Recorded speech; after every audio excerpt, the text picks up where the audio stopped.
Depending on the position of a joystick, a character can be programmed to change both their current animation and the speed in which they move throughout the game world. The Legend of Spyro the Eternalite makes use of this, although I rarely see players consciously utilize this movement. And today I'd like to break down the two individual animations you see here, both the walk and the run cycle. Let's begin. So, as I'm showing this on screen, I feel the need to make a quick disclaimer regarding language. I'm going to be referring to this animation as a walk cycle, although it's not actually a walk. The footfall pattern does not match the usual quadruped walk cycles.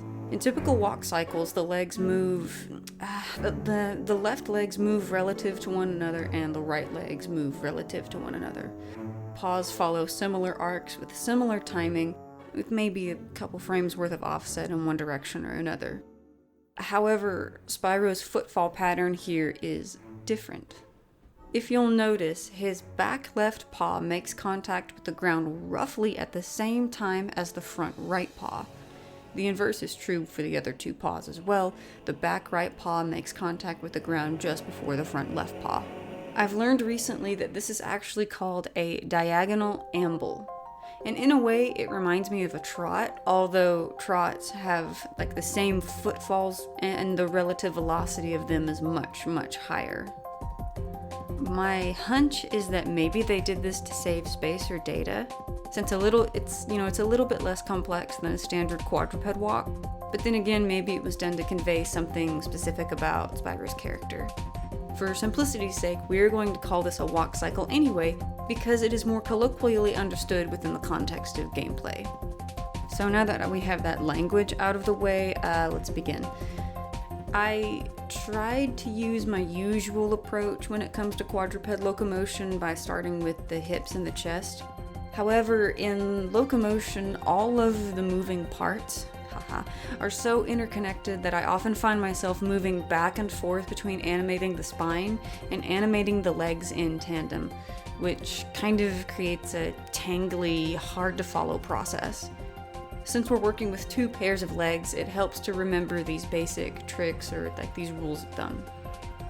When a foot is in the passing phase, or it's directly parallel with, I guess in the human's case it would be the spine, but when it's mostly straight or it's in the passing phase, the chest or the hips will be at the highest. And when a foot is in the contact phase, the chest or the hips will be at its lowest. In addition, whichever foot is in the contact or passing phase, there will be some additional rotational movement applied to the chest or hips, due to how the contact points act as these rotary hinges. In real life, you think about joints. Now, I'm aware that the method I'm using here is considered bad practice, but I'm not sure how to improve it with Blender's current capabilities, so there's that. I wasn't too happy with the way his paws were moving before reaching their contact phase, so I found it best to simply add another keyframe of the feet snapping up and going beyond their desired rotation. This is called an overshoot. Doing this recreated that snappy, slappy, stompy paws on the ground look that his in-game animation has. Animating his head was pretty easy after animating the torso and the legs. Much like with his idol, there's this little rotary bounce to it, and it's synchronized pretty well with certain phases of his paws.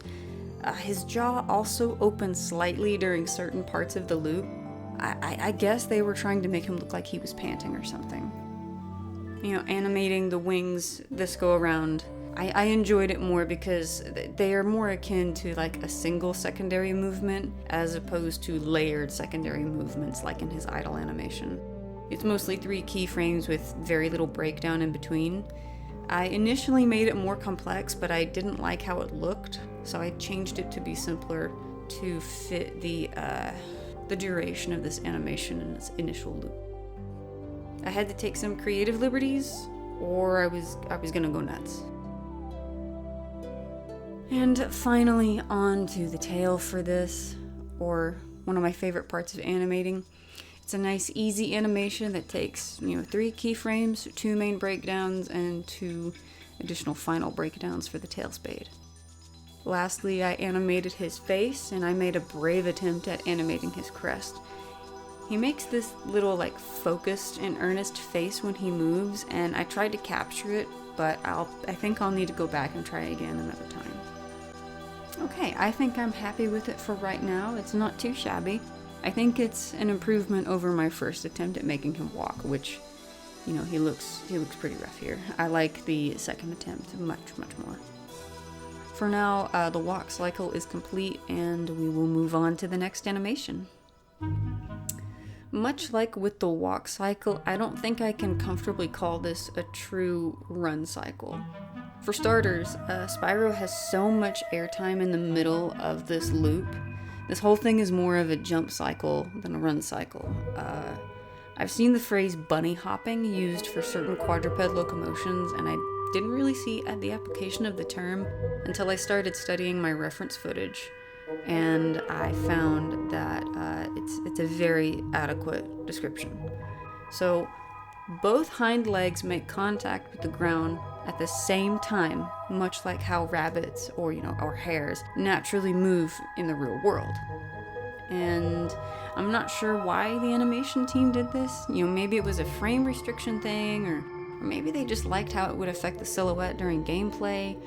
I couldn't tell you. Once again, for simplicity's sake, we will still call this a run cycle for colloquial and game dev purposes. In spite of his silhouette being rather rounded, the animator still managed to convey a delightful amount of squash and stretch on his spine, which this tested my rig and how much I was able to get out of it, but I was still able to make it. And even though the spine bones gave me some trouble initially, I think I'm pretty content. I think I'm pretty content with how it looks. And, as I mentioned earlier, it's his hind legs make contact with the ground at roughly the same time. And, he leads with one of his front feet, so that makes contact with the ground first. And then the other one follows, within a frame or two of that. So when the animation plays, you almost can't see it unless you've got, a trained eye for it. Animating his wings and his tail is also these secondary motions are so quick, and they're not super duper layered, so they're pretty easy to recreate with stuff like this. The one thing that did give me a little bit of trouble, or at least I'm way up close to it, is his head. His head has a very extreme snap and push to it as he's moving, and it's not so dramatic when you're playing the game, unless you're really looking for it. I think that the distance that the camera stays from Spyro really prevents you from going, geez, he's snapping his neck every time he moves. So I think that has something to do with it, but overall, I think I'm pretty content. This one came together really fast, super duper fast. And I looked at the amount of time I had left and all the rest of my tasks, and I was very quickly able to put it onto Cinder as well. I think I took maybe an hour. I had to correct some of her tail animation because it looked kind of stiff, but yeah. So yeah, here we are. These two, they have animation, they have locomotion. And it's rudimentary, but I'm learning a lot. I'm learning more about Blender and its mechanics and how it handles certain types of animations. And that is all from me today. I have other animations I'm going to break down, and I can't wait to share them with you all. Thanks so much for watching, and I hope you have an awesome day. Bye!